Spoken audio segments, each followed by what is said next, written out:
En el libro del Apocalipsis, capítulo 20. Apocalipsis, capítulo 20, versículos del 11 al 15. Apocalipsis 20, del 11 al 15, tenemos el tema, la profecía del juicio final. La profecía del juicio final. Y vi un gran trono blanco y al que estaba sentado en él, de delante del cual huyeron la tierra y el cielo, y ningún lugar se encontró para ellos. Y vi a los muertos, grandes y pequeños, de pie ante Dios. Y los libros fueron abiertos, y otro libro fue abierto, el cual es el libro de la vida. Y fueron juzgados los muertos por las cosas que estaban escritas en los libros según sus obras. Y el mar entregó los muertos que había en él, y la muerte y el Hades entregaron los muertos que había en ellos, y fueron juzgados cada uno según sus obras. Y la muerte y el Hades fueron lanzados al lago de fuego. Esta es la muerte segunda. Y el que no se halló inscrito en el libro de la vida, fue lanzado al lago de fuego. Esta profecía y este último evento de todo el programa profético de Dios se llama el juicio del gran trono blanco.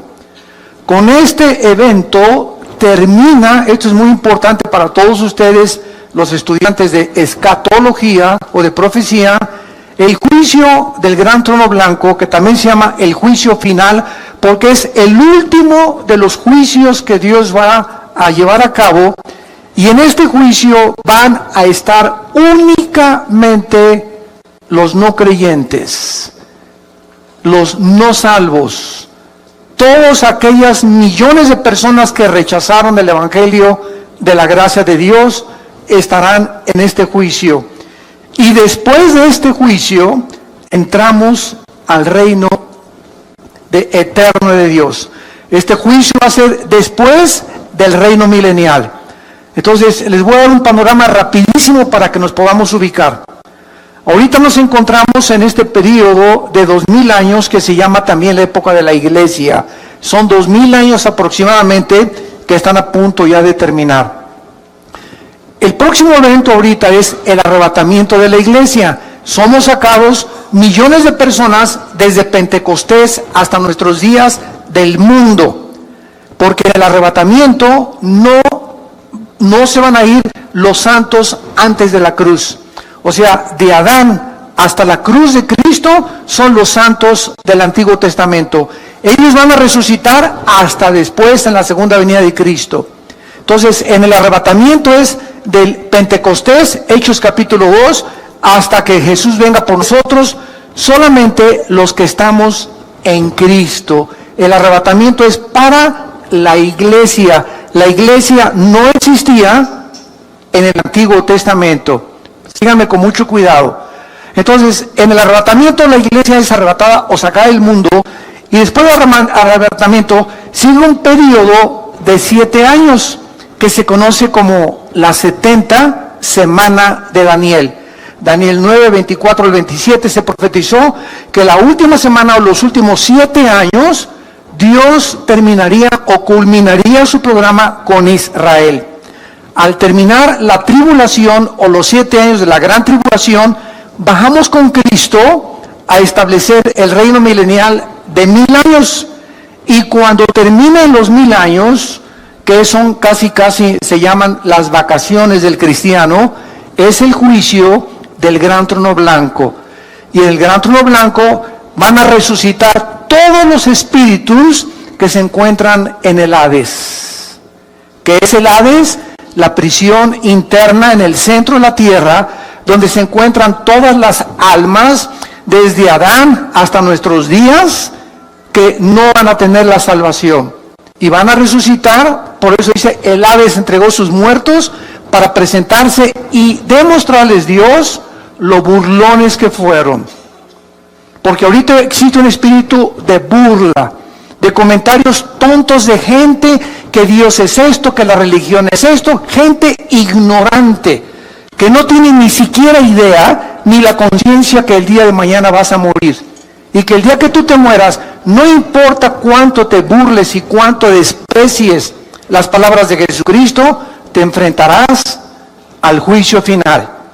Es como cuando Blaise Pascal, el gran físico matemático francés, cristiano, una eminencia todavía en la física, tuvo un debate con un ateo. Y el ateo le dijo a Blaise Pascal, ¿sabes una cosa? Para mí, después de la muerte, no existe nada. No hay ni infierno, ni cielo, ahí se acabó la existencia. Y Pascal le dijo, pues sabes una cosa, que yo opino lo contrario a ti. Un hombre llamado Jesucristo vino y murió en una cruz y resucitó de los muertos, y la resurrección de Jesucristo transformó el imperio romano. Pero déjame decirte una cosa, le dice Pascal al ateo, ya sea que si tú tienes razón, yo no pierdo nada. Pero si yo tengo razón y Jesús realmente resucitó de los muertos, ¿qué amolada te vas a llevar? Así que pues de todas maneras, ¿verdad? Si no es cierto no perdimos nada, pero si es verdad, entonces aquellos que se burlaron y que persiguieron y que despreciaron completamente el mensaje de Jesús, no tendrán oportunidad de arrepentirse por haber vivido vidas tan orgullosas, tan vanas, tan burlonas y tan despreciativas al mensaje de la palabra de Dios. Muy bien, este juicio, como acabamos de mencionar, se llama el juicio del gran trono blanco y es el evento final antes de que entremos a la eternidad. Acabando este juicio, ya estuvimos 1000 años aquí en el mundo, viene el juicio, son lanzados al lago de fuego y de ahí entra Apocalipsis 21 y Apocalipsis 22, que se llama la eternidad. Todavía en el milenio, o sea, en los 1000 años que vamos a tener aquí con Jesucristo en la tierra, va a haber pecado. Todavía en el milenio va a haber muerte. Dice Isaías 65 que el pecador de 100 años será maldecido. Y vamos a vivir 1000 años, que es el mismo periodo de tiempo que se nos dio antes del diluvio universal. Por ejemplo, Matusalén vivió 969 años, que es la persona que más tiempo se le ha extendido la vida, pero Noé a los 500 años, ¿verdad?, comenzó a tener hijos. Entonces todo ese lapso de tiempo y de vida se detuvo después del diluvio por la maldad humana. Si con los 80 años que Dios nos da de vida, 70 años, miren nada más a dónde hemos llevado el mundo, estamos al borde de una tercera guerra mundial. Imagínense que se nos dieran 500 años, ya nos hubiéramos acabado desde hace muchos siglos. Entonces, el hecho que Dios haya reducido el lapso de la vida humana fue un acto de la misericordia de Dios para poder perpetuar más la vida de los seres humanos. Muy bien, vamos a ver en primer lugar, en este juicio, quiénes van a ser los participantes. Dice el versículo 11, vi un gran trono blanco y a que estaba sentado en él, de delante del cual huyeron la tierra y el cielo, y ningún lugar se encontró para ellos. Y el versículo 12, dice la Biblia que el apóstol Juan vio. ¿A quiénes vio? A los muertos, grandes y pequeños. Esto no se habla los que medían 1,90 de estatura y los que medían 1,50 de estatura. Aquí no tiene que ver la estatura. Grandes y pequeños se refiere a las clases sociales, reyes, príncipes de la realeza, los peroration, como decimos en México, ¿verdad? Y también los indígenas y las de las clases más bajas, porque tanto los que están hasta arriba como los que están hasta abajo, muchos de ellos rechazaron a Jesús. Entonces Juan vio que estaban todos ellos, y vean ustedes lo que dice, de pie ante Dios. Entonces, en este juicio vamos a ver que en primer lugar estarán todas aquellas personas que rechazaron el Evangelio de Jesucristo. Si vemos rápidamente en Juan capítulo 5, versículo 25 en adelante, que Jesús dijo cuando estaba en el mundo, de cierto les digo, viene la hora, y ahora es, cuando los muertos oirán la voz del Hijo de Dios, y los que la oyeren vivirán. Porque como el Padre tiene vida en sí mismo, así también ha dado al Hijo el tener vida en sí mismo.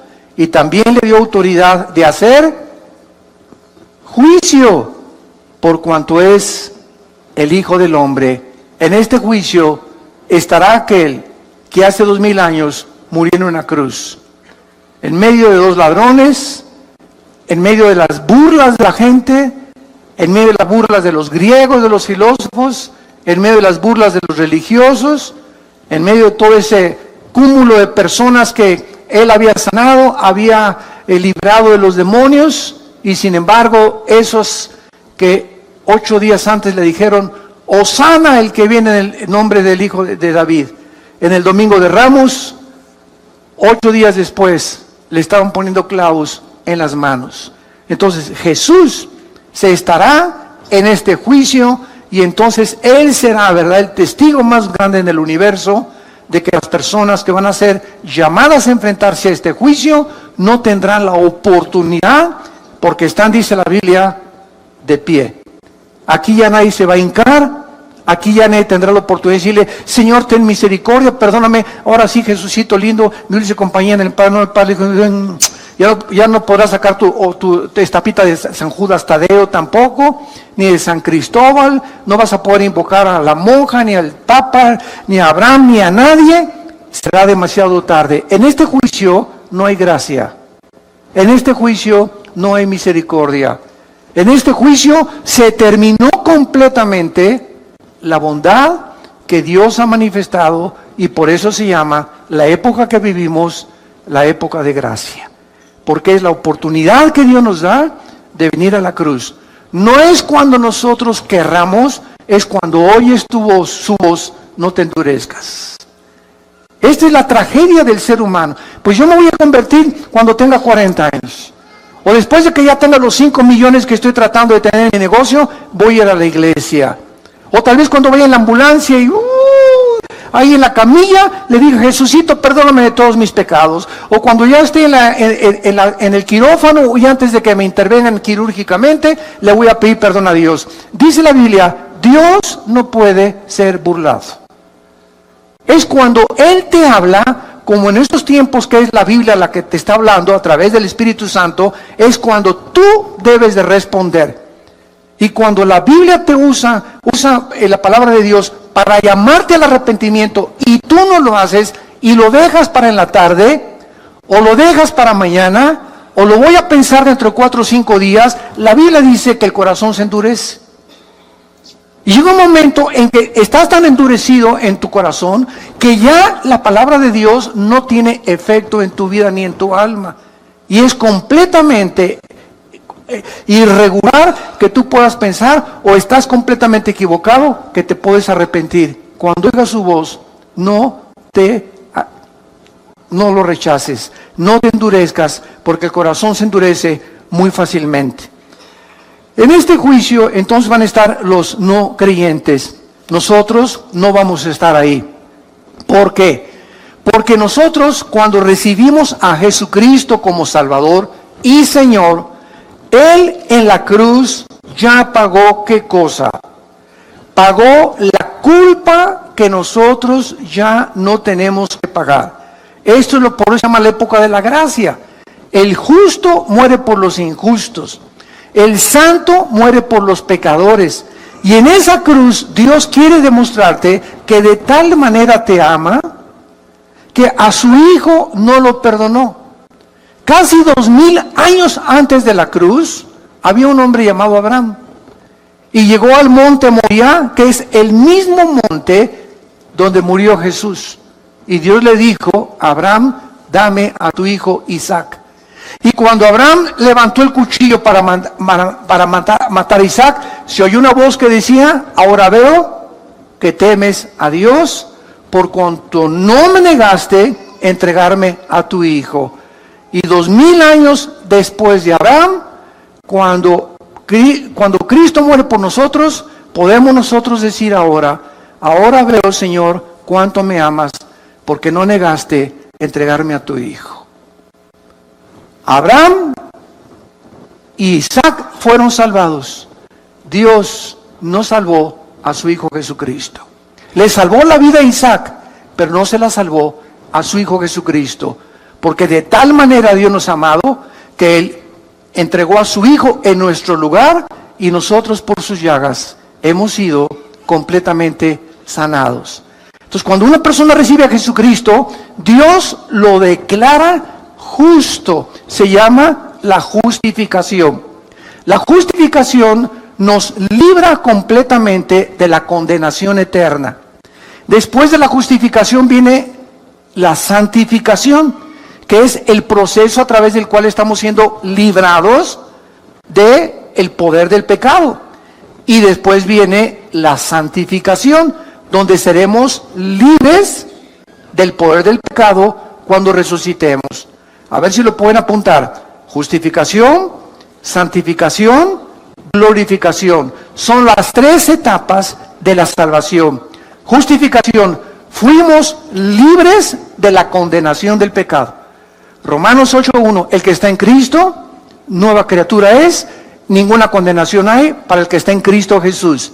Esta es la justificación. Toda persona que ha recibido a Cristo ha sido justificada, declarada inocente en el tribunal cósmico de Dios. Mientras viene Cristo, estamos siendo librados, porque el pecado no fue erradicado de nosotros. Ahí está todavía dentro de nosotros el pecado, pero ya no tenemos la culpa cuando sí el juicio de pagar por ellos. Estamos siendo ahorita santificados o siendo libres de ese poder que ahora descubrimos y la maldad que hay en nosotros a través de nuestra comunión diaria y de nuestro contacto con la palabra de Dios. Esta es la palabra que se llama santo. Sean santos. Cada día trata de decirle no al pecado, no al pecado, no al pecado. Y mientras más rechaces el pecado en tu vida, más fuerza espiritual tienes dentro de ti y más poder de resistir las tentaciones. Todos aquellos que, pues ya caí otra vez en la tentación de la pornografía, y ya caí en la tentación del adulterio, y ya me acosté con mi novia y con mi novio, y ya otra vez volví a prender el cigarro, y ya me estoy emborrachando otra vez. ¿Por qué esa gente dice, ya volví a caer? Simplemente ve la semana pasada, las 3 semanas anteriores, o el mes antes a que tú has caído, cómo estuvo tu relación con Dios. Dejamos de hacer contacto con la Biblia, dejamos de asistir a la iglesia, dejamos de ir a los estudios bíblicos, comenzamos a debilitarnos interiormente. Y cuando enfrentemos la tentación, no tenemos fuerza para poder decirle, no me acuesto contigo, no me emborracho, no tomo esa droga, etcétera, etcétera, porque no tenemos el poder espiritual que Dios quiere que tengamos. Entonces, estamos siendo librados del poder del pecado y seremos libres hasta el tiempo de la resurrección. Ahora, esto es muy importante también. Cuando recibimos a Jesucristo, somos sellados por el Espíritu Santo. Efesios 1, 13 y 14. ¿Qué es un sello? Es espiritual, una impregnación que nos hace Dios con su Espíritu, que significa que le pertenecemos y que nos cuida. Hace muchos años, cuando yo vivía en un rancho, me acuerdo que nos levantamos a las 5 de la mañana a marcar a los becerros. Entonces, a las 5:30 de la mañana, agarramos un fierro calientísimo que lo poníamos ahí a calentar, y agarramos el becerrito o a la ternerita, y ¿qué le poníamos? La AA, que era el símbolo, ¿verdad?, de la ganadería, o la S o el símbolo que sea. Y en ese momento ese becerrito crece y se hace vaca o se hace toro.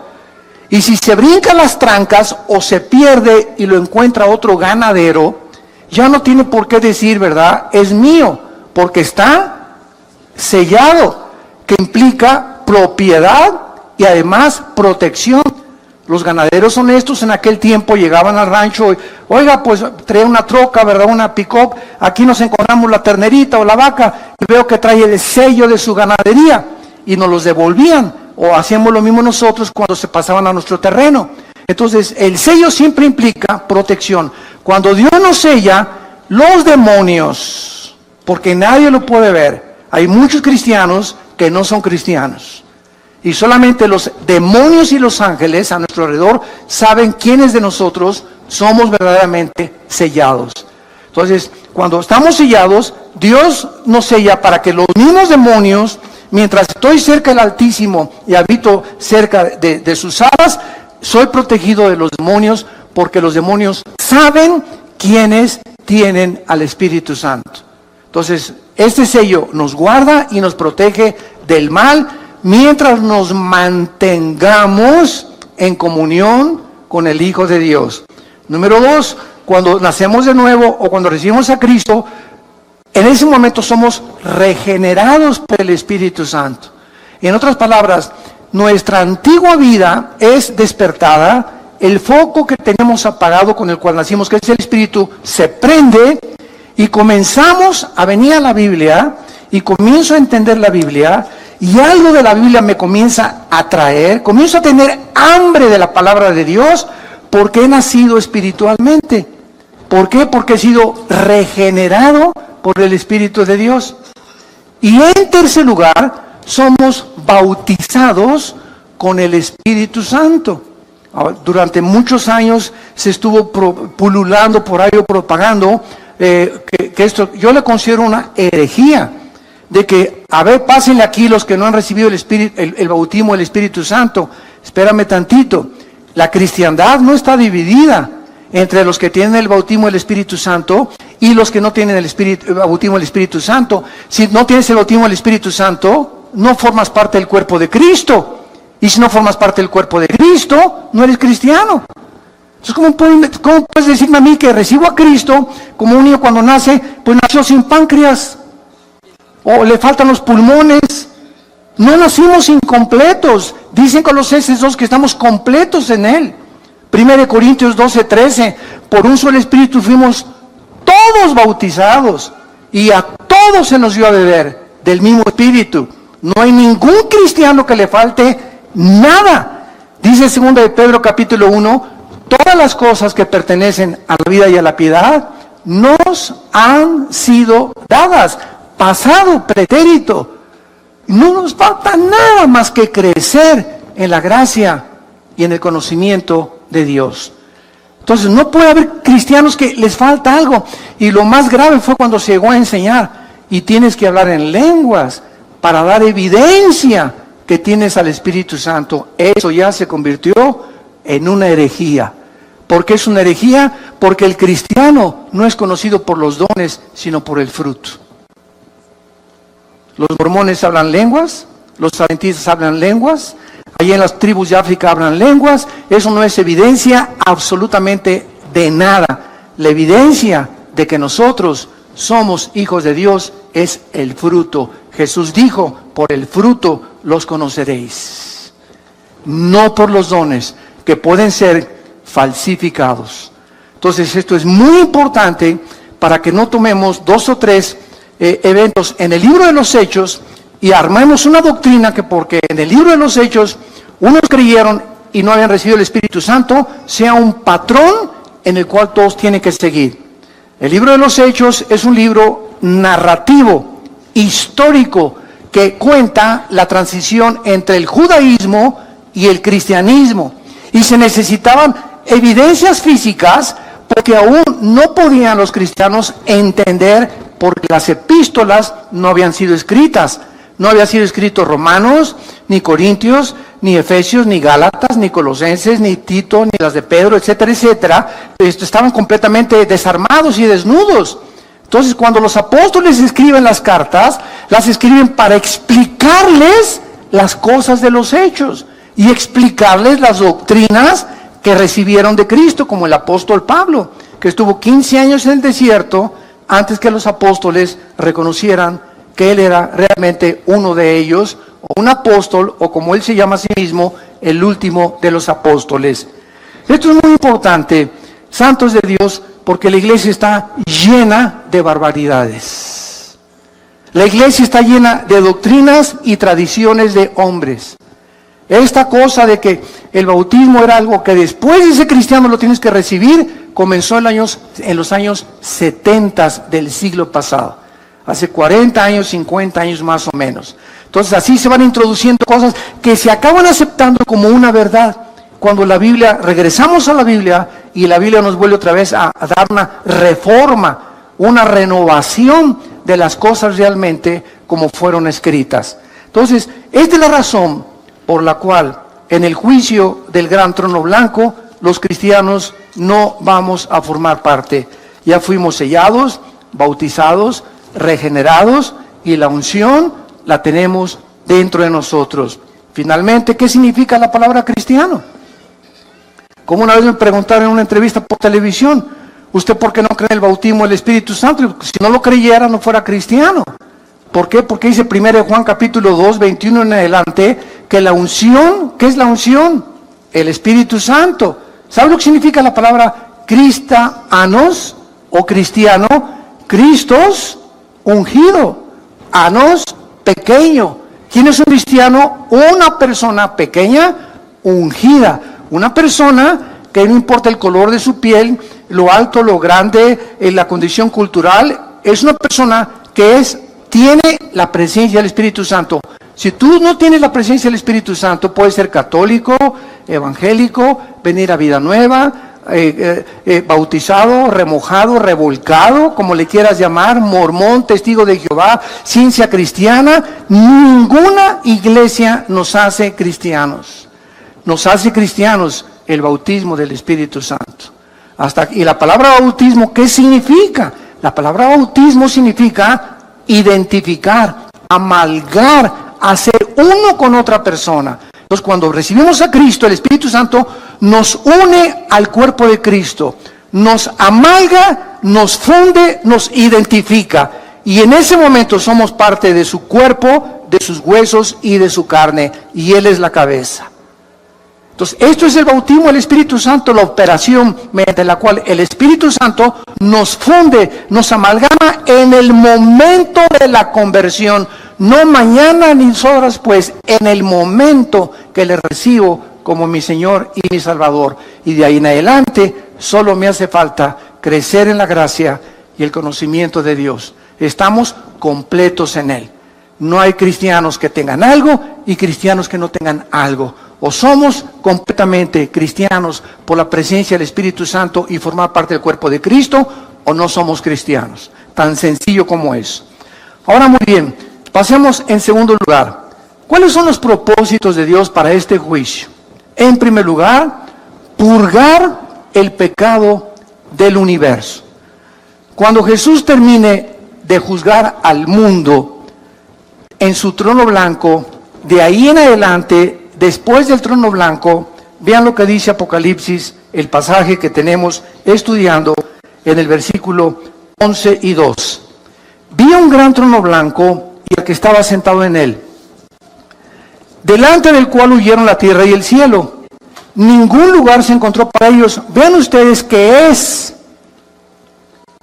en el tiempo de este juicio, cuando el cielo y el universo desaparecen para siempre. Los cielos y la nueva tierra no serán hasta después del milenio, después de este juicio.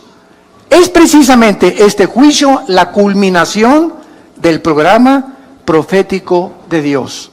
De ahí en adelante, después de este juicio, cielos y nueva tierra, donde ya no existe el pecado.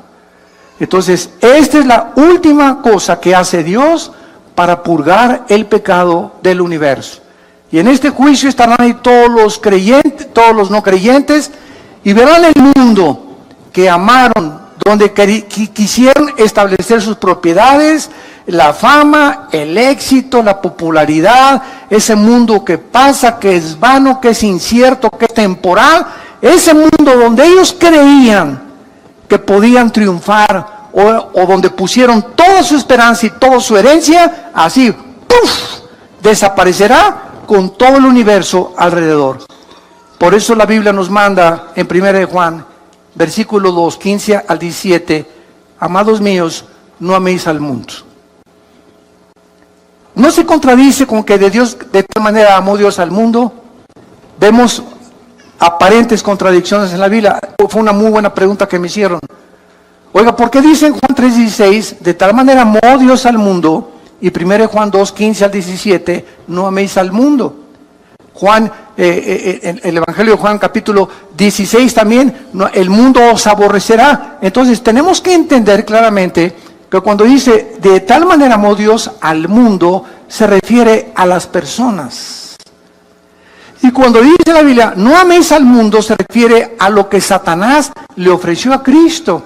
En Mateo capítulo 4, te ofrezco el mundo con su gloria, y la fama, y el poder, y el éxito, y el dinero, y todo. Tú no importa sobre quién pases, si quieres llegar a la cima y ser presidente o diputado, o tener una compañía, o ser el mejor deportista, o el mejor cantante. ¿Sabes una cosa? Que no te importe nada. Vende tu alma al diablo. Acepte el dinero que te estoy dando. El éxito y la popularidad que te voy a dar es lo que tú necesitas. Eso es el mundo. Los deseos de la carne, los deseos de los ojos y la vanagloria de la vida. Lo que el mundo nos quiere ofrecer es lo que nos manda Cristo, que no amemos. No nos vayamos con la finta. El mundo es como un espejismo que nos promete esto, sin embargo, cuando es como un regalo, hace mucho oí ese ejemplo, es como un regalo envuelto con muchos moños, y de repente abro el regalo, qué bonito regalo, y le quito los moños, y descubro que está vacío, no hay nada ahí. Así es el pecado. Participas del pecado, pruebas del pecado, y cuando lo experimentas el pecado, te das cuenta que no hay nada que te haya podido llenar. Sigues más frustrado, más amargado, más desilusionado, porque ese vacío solo lo puede llenar el Hijo de Dios. La mujer samaritana, la chulis, llevaba 5 maridos. Juan capítulo 4. ¿Y qué estaba buscando esta mujer? No ha cambiado la cultura, lo que en el siglo XXI siguen buscando artistas y no artistas, etcétera. Miss México, Miss Guerrero, Miss Universo, la señora de por acá, la señora de Polanco, la señora de Tlalnepantla, la señora de La Lerma, la señora de Metepec, la señora de Toluca. Miles de mujeres están buscando y miles de hombres también. ¿Qué cosa? Pues Sancho Panza, tienes panza de Sancho Panza, ya no me satisface, voy a buscar otro hombre. Y voy a buscar otro hombre. Voy a buscar a alguien que me haga feliz. Pues esta señora ya tiene cara de Tonina Jackson, ¿verdad? Pues la voy a cambiar ya. Y voy a buscar a alguien más bonita, y así hay personas, un divorcio, 2, 3, 4, 5, 6. Esta mujer llevaba 5 divorcios. ¿Por qué? Dice la Biblia que era una mujer inmoral. Era una mujer que quería encontrar en los hombres, o descubrir un hombre que le hiciera feliz. Y Jesús le dijo, puedes seguir con esa misma trayectoria. Casarte con el 6, con el 7, con el 8, y vas a llegar a donde llegó la gran artista de cine de Hollywood, Elizabeth Taylor, que rompió el récord con 9 mariditos, la chulis. 9 maridos, uno tras otro tras otro. Era tan bonita y tan preciosa esa artista que a ningún hombre con el cual se casó creyó que lo merecía. No, yo merezco mejor otro príncipe, yo merezco un rey, yo merezco estas cosas. Sé con artistas, con escritores, etcétera, etcétera. Y murió, ¿verdad?, en la soledad con otra gran artista, Marilyn Monroe. Otra artista de Hollywood también, ¿verdad? Buscando en la fama y todo, la encuentran en su cama, suicidada por una sobredosis de drogas. Y así podríamos continuar de tanta gente que cree que en los hombres, en las mujeres, en el sexo, en el dinero, en el éxito, en la fama, en la popularidad, se encuentra el propósito y la razón por la cual Dios nos creó al mundo. Todas estas cosas le dijo Dios a la mujer samaritana: de esa agua vuelve a beber y volverás a tener sed. Mas el agua que yo te ofrezco será una fuente de agua viva que salte para vida eterna. Solo Jesús, lo que Él nos ofrece, verdaderamente nos va a satisfacer y nos va a llenar. Mientras tú no estás a Jesús, estás abriendo pozos con agua podrida, con agua echada a perder. Del pozo que tú quieras sacar el agua, nunca va a satisfacer lo que solo Jesús nos puede dar. En segundo lugar, este juicio no solamente es para purgar el pecado y desaparecer el universo y el mundo y la creación del todo, sino también para vindicar, en segundo lugar, la justicia de Dios. Puesto que los juicios de Dios jamás son arbitrarios ni injustos. Las personas que están en este juicio, vean ustedes el versículo 12 de Apocalipsis 20, serán juzgadas por las cosas que estaban escritas según sus obras. Qué interesante es esta declaración. Qué paradójico. No somos salvados por las obras, ¿de acuerdo? Dice Efesios 2, 6 y 7, y 8 y 9, que no fuimos salvados por las obras, sino por la fe. Y es un don de Dios. Pero cuando tú te mueras, tus obras que no te salvaron serán usadas para juzgarte. Qué irónico. Mientras somos salvados no son por las obras, pero cuando mueras, las mismas obras que no te pudieron salvar serán usadas para tu juicio final. Y entonces todo lo que hiciste, y ahí podrá, ¿verdad?, llegar una persona y decirle: oiga, oye, Jesucito lindo, pero fui bueno con mi esposa de vez en cuando, y en Navidad le regalé dulce a los niños. Y entonces Jesús le va a decir lo que le dice el juez a un asesino: a ver, pitirijas, pásale para adelante, tiene 50 años de prisión. Y le contesta el pitirijas al juez: oiga, señor juez, pero también soy buen esposo y le di dulce a los niños y construí 3 asilos.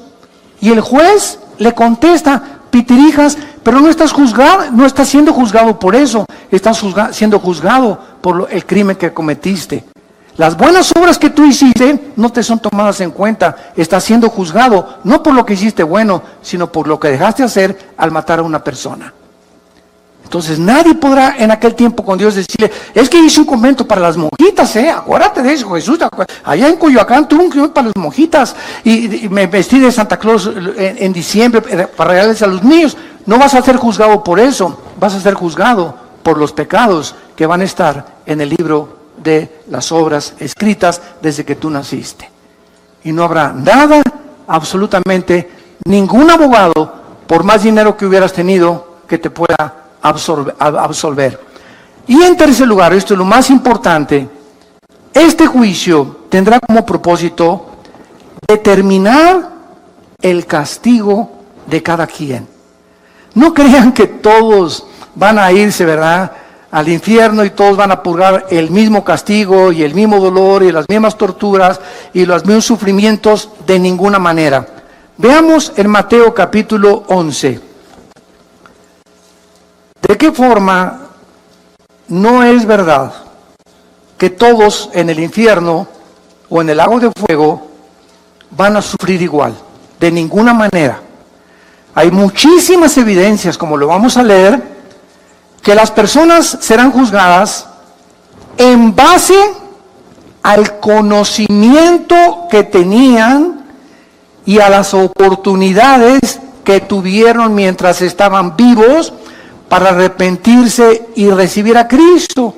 Antes de leer Mateo 11, por ejemplo, ¿qué de las personas musulmanes o hindúes? Y esta pregunta siempre me la han hecho en los debates. ¿Qué de las personas, oiga, que nunca oyeron hablar de Cristo?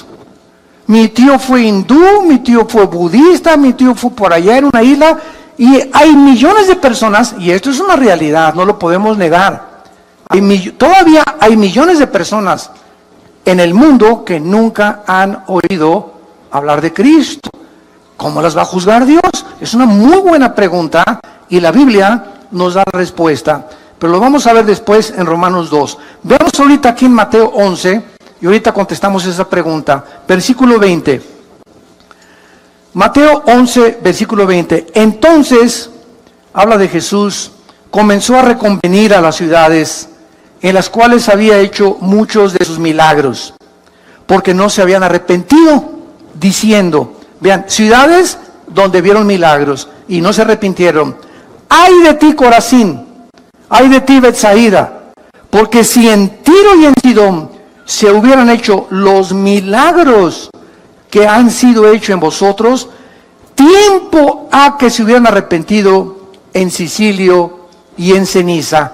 Por tanto, les digo que ¿cuándo es el día del juicio? El que estamos estudiando del gran trono blanco en Apocalipsis 20, del 11 al 15.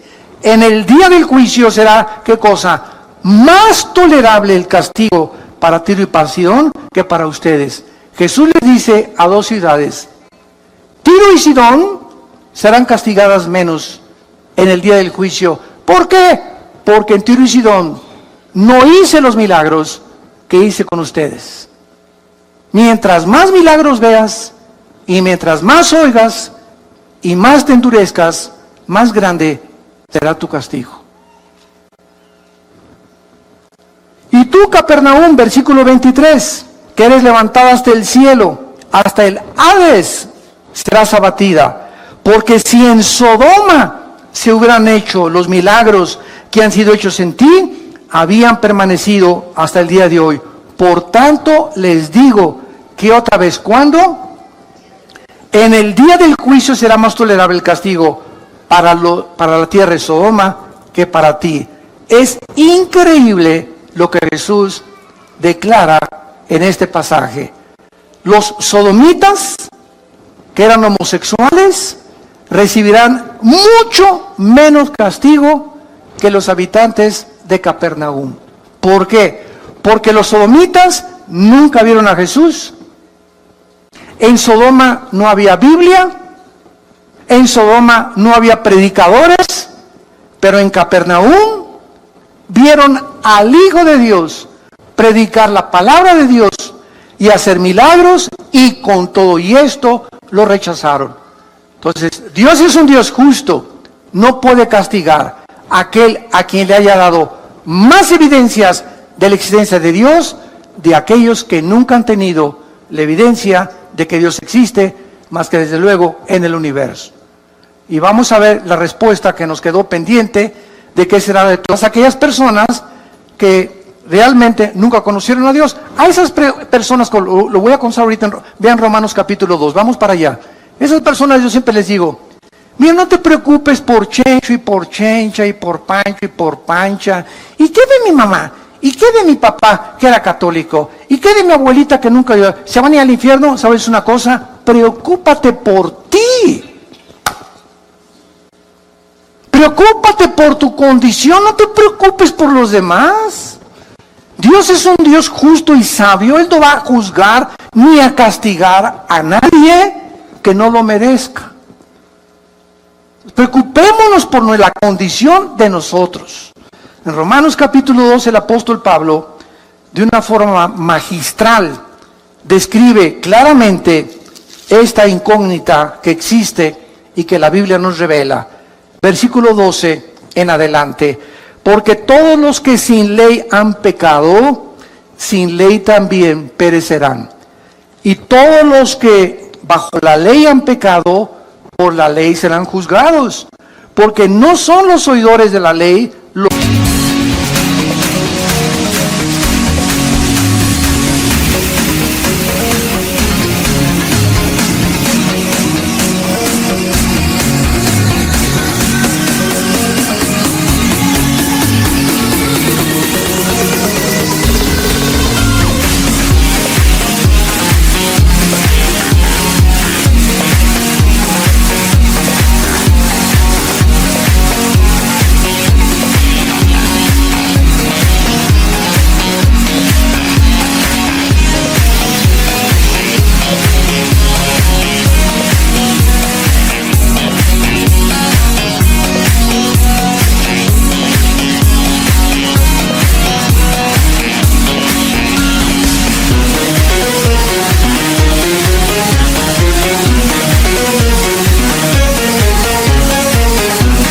justos ante Dios, sino los hacedores de la ley serán justificados. Porque cuando los gentiles que no tienen ley hacen por naturaleza lo que es de la ley, estos, aunque no tengan ley, son ley para sí mismos, mostrando la obra de la ley escrita en sus corazones, dando testimonio su conciencia y acusándoles o defendiéndoles sus razonamientos, en el día en que Dios juzgará por Jesucristo los secretos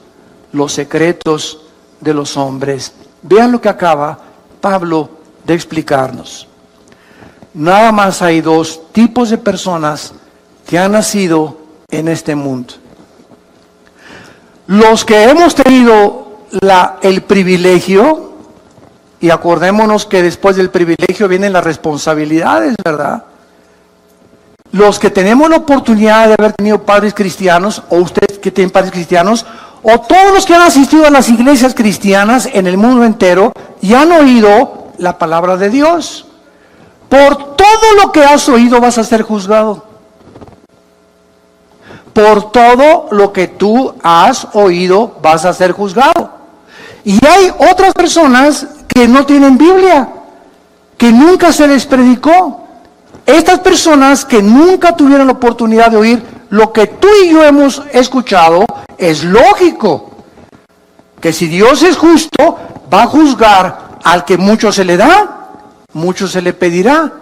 Entonces, a nosotros que vivimos bajo la ley de Dios y conocimos la ley de Dios y conocimos el evangelio de su gracia, nos va a pedir 50 veces más que las personas que jamás oyeron de Dios ni de Cristo. Muy bien, ¿qué parámetro va a usar Dios con estas personas que nunca tuvieron Biblia ni oyeron de Cristo? Sus conciencias. ¿Qué es la conciencia? Con dentro, ciencia, conocimiento. Es un conocimiento interno que los aztecas, los chichimecas, los náhuatls, los aucas en el Ecuador y las tribus que tú me quieras mencionar en el mundo entero, por más salvajes desde que comenzó la humanidad y por más alejados de cualquier civilización, todos los seres humanos sabemos que matar es malo. En cualquier tribu de salvajes sabemos que una muchacha no se la robas a la otra familia, ni violas a una muchacha sin que te cueste, como las tribus en Estados Unidos mataban a los que se llamaban las muchachas, y nunca las tribus africanas entregan a sus hijas que no son vírgenes al matrimonio. Ni tampoco ningún jefe de ninguna tribu se mete con la esposa del otro jefe de la tribu. Algo hay en la conciencia que tenemos ya los seres humanos desde que nacimos, porque no somos yeguas ni caballos no capados, ni caballos que relinchan por las mujeres como los caballos lo hacen cuando entran en su celo. Tenemos un control, somos agentes morales, no somos animales y vamos a ser juzgados. Si nunca oí la Biblia, pues Dios me va a juzgar. ¿Cómo respondí a esa conciencia? Ahora, ¿cómo respondí a esa conciencia? Es un secreto. Porque nadie podrá saber si tu abuelita tenía por ahí su rabo verde. O si tu abuelito, que fue el jefe de la iglesia y ante el mundo un héroe y un cantante y un grande escritor y un grande político, y a su entierro fueron 10,000 personas, o ese artista fueron 10,000 personas y lo veneraron en Bellas Artes, nadie sabe en la intimidad quién era esa persona más que Dios. Por lo tanto, no podemos juzgar. Por eso Jesús dijo, no juzguéis para que no seáis juzgados. No podemos emitir un juicio condenatorio o un juicio de liberación. No, esa persona debe estar en el cielo porque Él regaló todo a los niños pobres y sus canciones eran todas las canciones de Navidad. No podemos tener ese concepto.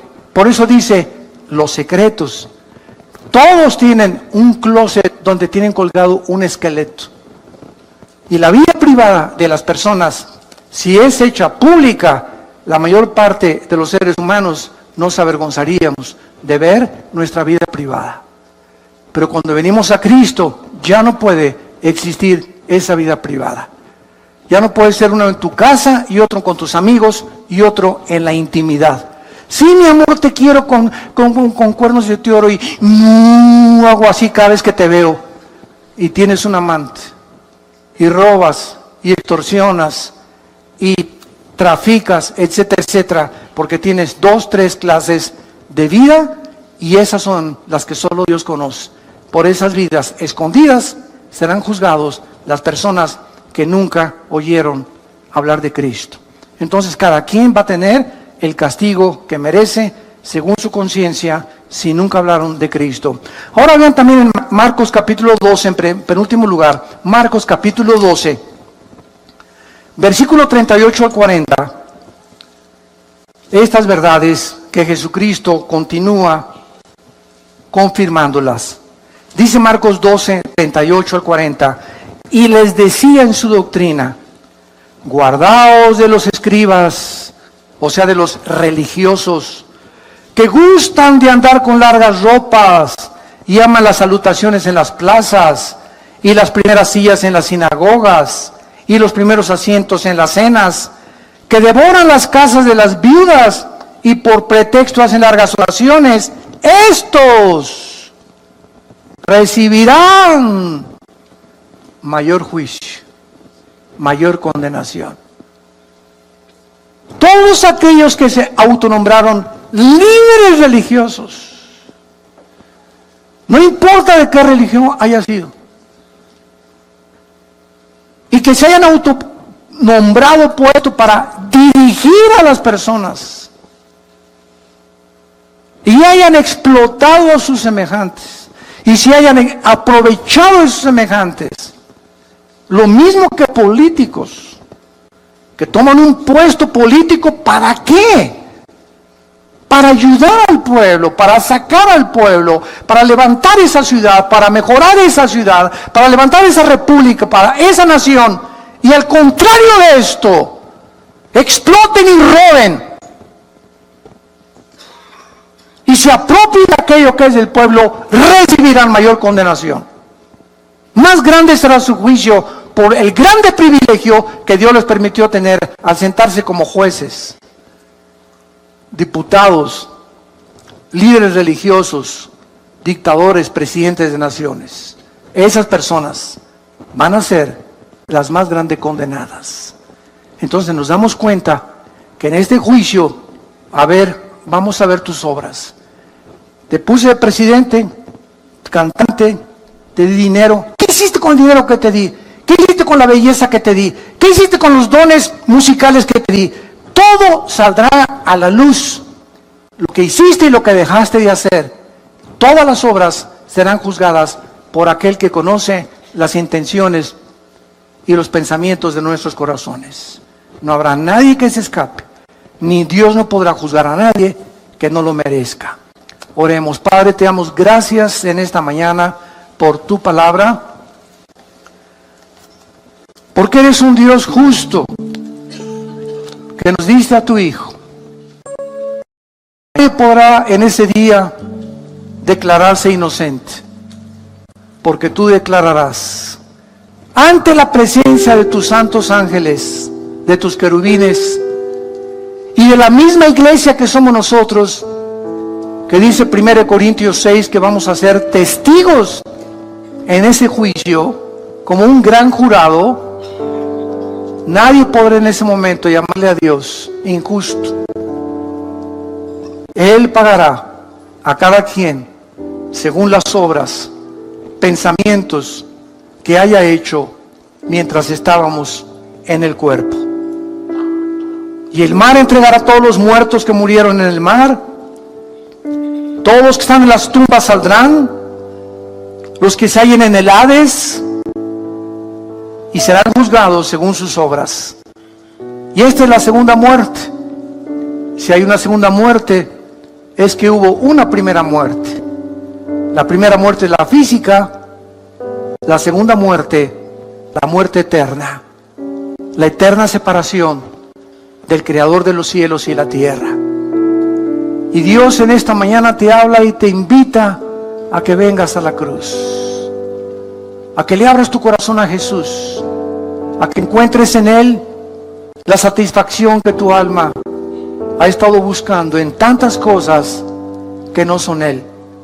Seguirás igual de vacío, de frustrada, de desilusionado, porque de esa agua, cada vez que tú vuelvas a beber, te volverá a dar sed. ¿Qué tengo que hacer? Me preguntarás esta mañana para abrirle mi corazón a Jesús. Arrepiéntete de tu vida. Arrepiéntete de tus pecados. ¿Qué significa arrepentirse? Ir en el camino en el que tú estás ahorita, descubrir que tu camino es un camino equivocado, que ya no puedes seguir caminando por ese camino y darte una vuelta de 180 grados e irte en dirección a Dios, regresar a tu Creador. Hay caminos que parecen derechos, pero su fin es camino de muerte. Vuélvete a Dios. Eso es lo que significa arrepentirse. Vuélvete a Dios. Date la media vuelta en tu vida y ven a Él. Abrázalo en esa cruz, porque con esa sangre que Él derramó, tus pecados y mis pecados son perdonados. Y dile con todo tu corazón, si lo quieres invitar en este momento a tu vida: te pido, Señor, perdón por mis pecados. Me doy la media vuelta de mi vida. Ya no quiero seguir caminando en el camino en el que me encuentro. Reconozco que soy pecador, pecadora, y que si tú no entras a mi vida y me das el poder de dejar el pecado, yo no lo podría hacer. Por eso vengo a ti, Jesús, para pedirte tu poder, tu perdón, para que tú me puedas, Señor, hacer la persona que tú quieres que yo sea. Te invito a mi corazón como mi Señor y mi Salvador, y te doy las gracias por tu muerte en mi lugar, en esa cruz. Amén. Amén y amén. Qué maravillosa es la palabra de Dios, ¿verdad? Qué linda es la palabra de Dios. Gracias a Dios por este libro. Y todos ustedes en esta mañana que han hecho esta oración por primera vez, ahí desde tu lugar, levanten la mano. Levanten la mano los que hicieron esta oración. Miren cuánta gente. Que Dios los bendiga. Que Dios los bendiga. Gracias a Dios. Gracias, que Dios te bendiga. Gracias, Señor. Gracias, que Dios te bendiga. ¿Alguien más? ¿Alguien más en esta mañana que no quiera salir por esa puerta como entraste? ¿Cuántos de ustedes entraron por esa puerta vacíos, buscando propósito, otros por curiosidad? No salgas como entraste. No sigas viviendo ni salgas a la calle con el corazón que tú tenías. Hoy te ofrece Dios el perdón de tus pecados. No lo rechaces. Tú no sabes si hoy es la última vez que Dios te ha hablado. Cuando oigas su voz, no lo rechaces. ¿Alguien más quiere levantar su mano? ¿Alguien más? Y decirle: Señor, aquí está mi vida. Te pido perdón.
Anh hay mơ mộng mình thức xa xôi, không màng về tình ái muôn nơi, sống cho là trọn kiếp đây thôi, đâu quan tâm gì chuyện đời. Thế mà lại ngâm tương tư ông tầm bà mối xa tơ, đêm nằm trộm nhớ mơ mơ về ai.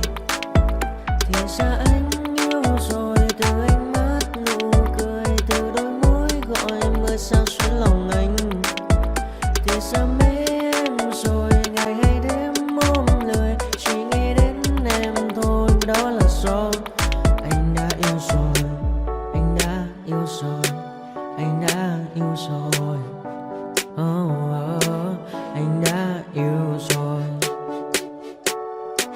anh đã yêu rồi, anh đã yêu em mất rồi.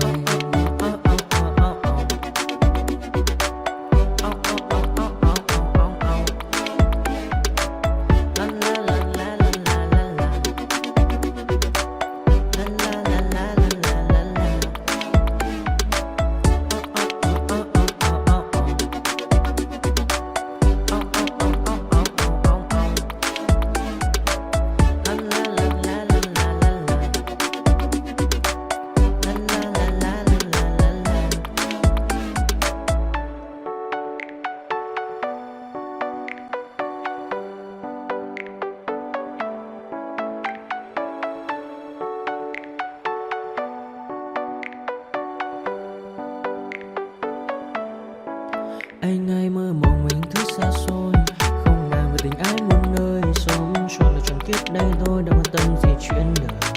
Thế mà lại nằm tương tư, ông tầm bà mối xe tơ, đêm nằm trộm nhớ mơ mơ về ai.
But if I lay down and I play dead and I stay dead, maybe you'll get sick of being the monster out of my head, under my bed, thinking something out of my nightmares, standing right there. But if I lay down and I play dead and I stay dead, then will you get bored of killing me? Silhouettes of you are like a taunt. Never really know just what you want. With you I don't ever feel calm. I can feel the sweat inside my palms. Play with me like cats and a string. You don't understand the pain it brings. You don't ever wanna give me wings. You don't ever wanna set me free. You know I'm addicted to you, and it's twisted, you've been gifted with the evil voodoo. Got me coming back for more, even when I've been screwed. Dolls full of pins, pierce my heart straight through. I got issues in my head, I like you in my bed, but you keep me on red. Oh, everything is like a test, I better not text or I'll come off desperate. But if I lay down and I play dead and I stay dead, maybe you'll get sick of being the monster out of my head, under my bed, thinking something out of my nightmares, standing right there. But if I lay down and I play dead and I stay dead, then will you get bored of killing me? So if I play dead, will you regret everything that you did, that you said? I don't think you understand what you're doing, and my heart's black and blue from the bruising. I feel like when I'm with you I'm losing. I feel like you think that this amusing, sitting there gaslighting and confusing. Was it me? Is it me? Am I deluded? I'm the one who's always sorry, the conclusion. Even though I offer all of the solutions, I wish you loved me like I love you, it's stupid. When I'm alone with you I never feel lucid.